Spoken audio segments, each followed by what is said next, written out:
Yet, there are so many rumors about the next iPhone, aka the iPhone 13. Let's break them all down.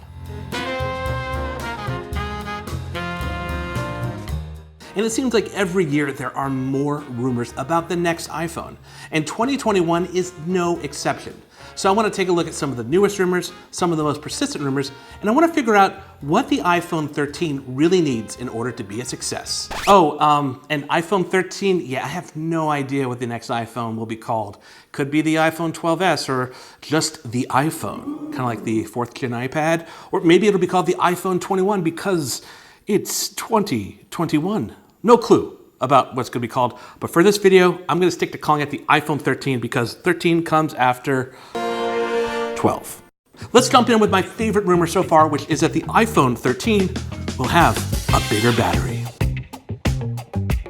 The iPhone 12's battery life is good, but it's far from the best battery life we've seen. That would be on Android phones. While Apple has never revealed the capacity of batteries inside the iPhone, sites like iFixit, which sell kits to replace batteries for the iPhone, show that an iPhone 12 and 12 Pro come with a 2,815 milliamp hour battery. Compare that to the 4,000, 4,500, and 5,000 milliamp hour batteries on flagship Android phones like the Galaxy S21 and Galaxy S21 Ultra. What's brilliant is Apple gets so much battery life from that small battery, and it's purely through the efficiency of its A-series processors and iOS. Now, imagine applying those same efficiencies to a larger physical battery. Now, this rumor comes from Apple analyst Ming-Chi Kuo, and I hope it's true, because who doesn't want better battery life on their iPhone?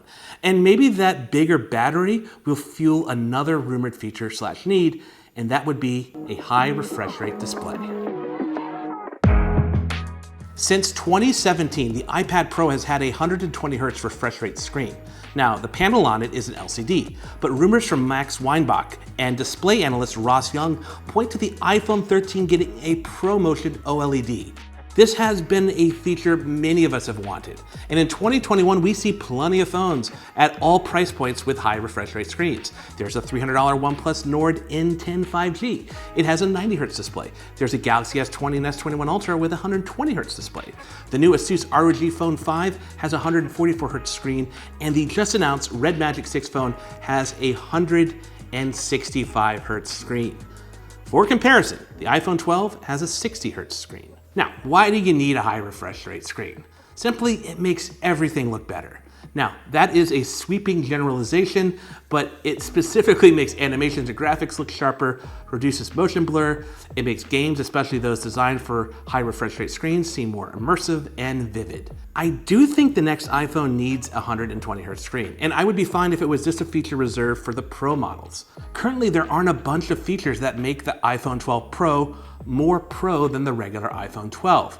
But let's talk about another persistent rumor, and that would be the removal of the Lightning port. Since Apple got rid of the headphone jack back in 2016, many people have speculated that Apple wants to make a completely portless iPhone. In December 2020, reliable rumor spreader Ming-Chi Kuo cited that Apple would release an iPhone in 2021 without a port. Add to this rumor Apple's launch of MagSafe charging on the iPhone 12, and it's not impossible to imagine such a future. However, in its current form, MagSafe charging tops out at 15 watts. Compare that to Warp Charge 30 on the OnePlus 8T, which is double that. Not only would the next version of MagSafe need to be more powerful to be a reasonable replacement to a physical charging cable, but Apple would also need to solve for some of the data sharing that the Lightning port currently affords. Perhaps Apple is hoping 5G, Wi-Fi 6, Bluetooth 5.0, and the U1 chip are those data sharing replacements. Or maybe there would be a version of MagSafe with a Lightning port dongle? Who knows? That said, Apple could build into the next iPhone a portless physical connector, much like the smart connector found on the iPad Pro. Just around the corner of the USB-C connector on the bottom of the iPad are 3 flat contacts on the back.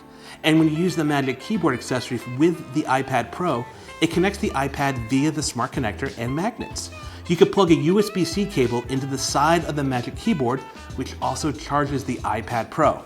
Now, during the pandemic, I can count maybe 3 times where I actually plugged a cable directly into my iPad Pro. I pretty much used the Magic Keyboard to charge the iPad through the smart connector. And since the keyboard has a USB-C port, I can actually use a higher wattage charger. So who knows? Smart MagSafe charging, anyone? Look, even if this rumor is true, I'm not sure this is something the iPhone needs, at least not right now. But one thing many people do think the iPhone needs is something other than Face ID or a passcode to unlock their phone. And that's where the rumor that Touch ID is returning enters the picture. Since the first Android phones came out with an in-screen fingerprint reader, people speculated that an under-the-display Touch ID sensor would be in a way to alleviate the frustrations some people get from using Face ID. And remember, this is pre-pandemic, before face masks were a thing. Now, currently on Android phones, there are 2 types of in-screen fingerprint readers. There's the optical in-screen sensor, and those work okay, but I think those would be a horrible alternative to Face ID. And then there are ultrasonic fingerprint readers, which just got a refresh with the Galaxy S21 series. Now, rumors from, you guessed it, Ming-Chi Kuo, are that the iPhone 13 will have an in-screen fingerprint reader. I have no idea if this would replace Face ID or be in addition to Face ID, but if Apple could get an ultrasonic sensor to a point of reliability, ease of use, and dependability, it's not hard to imagine them on an iPhone. And if Touch ID is paired with Face ID, you could have more ways to secure and access your phone. But as exciting as this possibility is, let's talk about camera rumors, and there are a bunch. Email marketing is an opportunity to engage your audience, to elevate your craft. But to seize it, you need a world-class email platform. With Campaign Monitor, you take all the hard work, the blood, sweat, and tears you pour into your business, and turn it into something memorable. Something that resonates, that drives results. Email marketing is how you reach your audience. Campaign Monitor is how you make it unforgettable.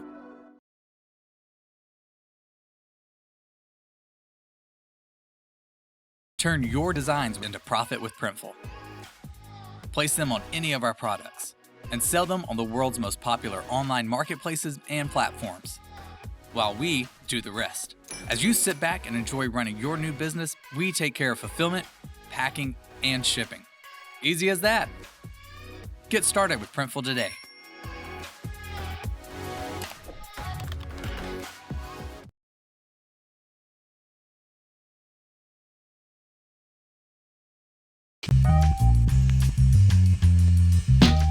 Currently, the iPhone 12 Pro has the same selfie, wide, and ultra-wide cameras as the iPhone 12 and 12 mini.